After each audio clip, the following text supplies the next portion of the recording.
Today, I'm unboxing one of the rarest comic grails ever printed, the first Green Lantern, but there's a horrific problem that devastates the grade. And two legitimate ultra-rarities, the finest copy in the world, and a few surprises along the way.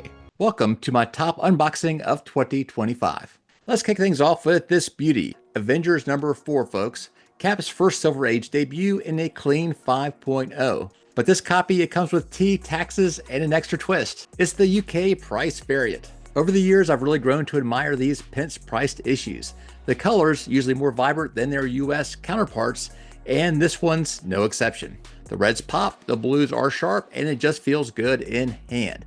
I'll be pairing this one up with my copy of Cap number 1. They belong together. All right, time to turn up the rarity dial. Now we're diving into something special.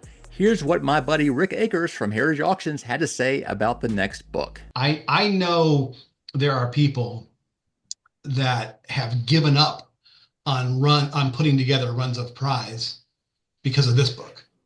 This is the one they're like, it's just not going to happen. How tough is it? There are only 10 copies on the CGC census. That's right, folks, 10. I'm an underwater cover guy, and this one might be the toughest of them all. If you're not familiar with Prize Publications, you're looking at The Black Owl, one of their lead heroes. And look at this, he's tangled up with an octopus, a shark, and a lamprey. Golden Age goodness for sure. Next up is Amazing Mystery Funnies Volume 2, issue number 10. From Centaur Publications, a company many collectors associate with rarity. This issue's been labeled a classic cover by CGC, and only 32 copies are registered on the census. I've been hunting this one for about 8 years, and finally I get a decent looking copy. It's a 7.0, folks, only 2 have been graded higher. The character is Phantom of the Fair. You've got a train flying off the rails, and there's so much more going on. Do yourself a favor and take a closer look at this beauty. Alright, let's shift gears to something more familiar. Man, I am thrilled about this next one. It is Wiz Comics number 18. For my money, it's the best Captain Marvel cover out there. A futuristic train with bad intentions, and of course, the Big Cheese himself making sure there's not much track left in their train of evil. This copy looks fantastic. Bright colors, great eye appeal, and best of all, Captain Marvel doesn't have that too orangey tone you sometimes see. The only big flaw? A spine split at the bottom. Otherwise, it's glorious. Now for the penultimate book. And longtime viewers know that I love this one. By some miracle, I was able to snag the world's nicest copy, and for about half of what I expected to pay. This is Super Magician Comics Volume 4, issue number 5 from 1945. The cover, it looks like a love child between Hawaiian 5.0 and Suspense Comics 3.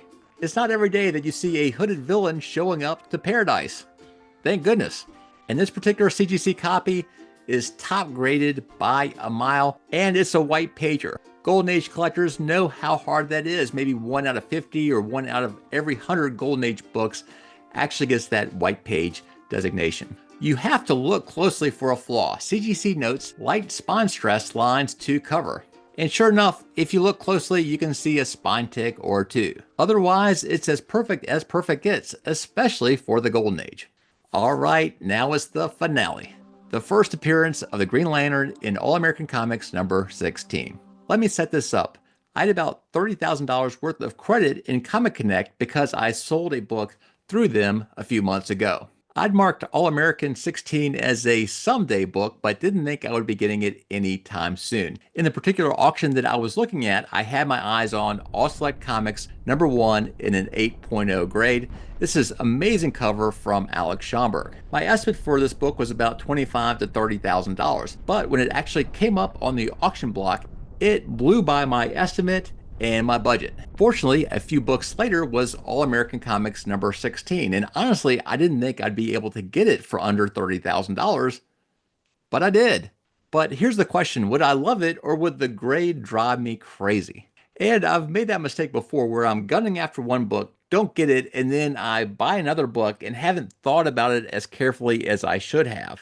And then when I get that book in hand, I look at it, I feel it, and it just doesn't feel right. And I'm once again in the land of remorse, but not this time. Welcome to the collection, All-American Comics number 16.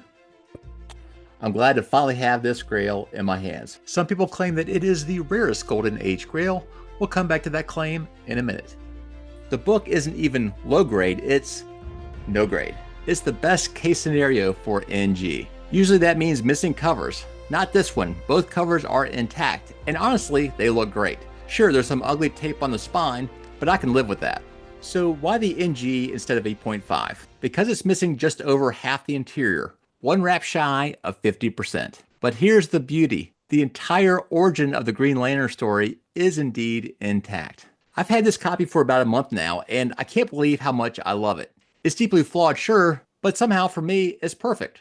I compared it to every other low-grade copy, 0.5s, 1.0s, and honestly, this one holds up better than most. Happy to snag this one for less than half of what a 1.0 sold for recently.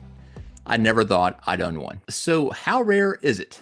Let me provide some context. Silver Age Grails like Amazing Fantasy 15, Fantastic Four #1, Incredible Hulk #1, their census numbers are in the thousands. But the Golden Age, that's a different story. Here are the numbers for Overstreet's top 10 Golden Age Grails. The least rare is Batman #1, 343 total copies, 172 universal. Superman #1 comes in with 209 total. Just behind, barely, is Captain America Comics #1 with 208. Then there's a big drop off to Detective Comics #31 that has 117 total. A big drop off again, and we are at Detective Comics #27, the first Batman, with 87 total. And not far behind is Action Comics #1 with 86. We then go to another huge grail, Marvel Comics #1, which has 76 total.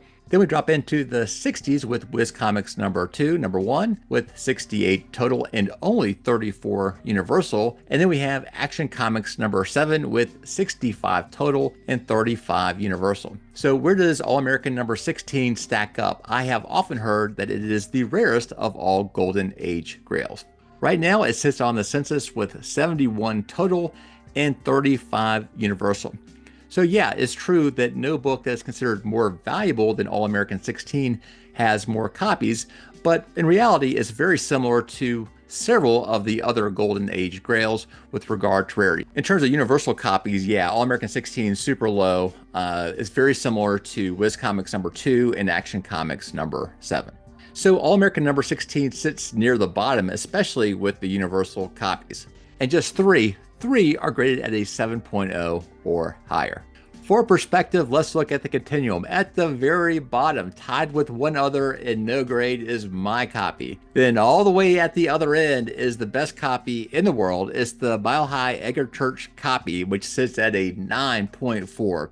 And for your viewing pleasure, here it is. Before I picked up this copy of All-American 16, I made a top 25 books in my collection. You can check out that video right here and let me know where you would put this book from 1 to 25 if I were to redo it. Thanks so much for watching, and I hope to see you around real soon.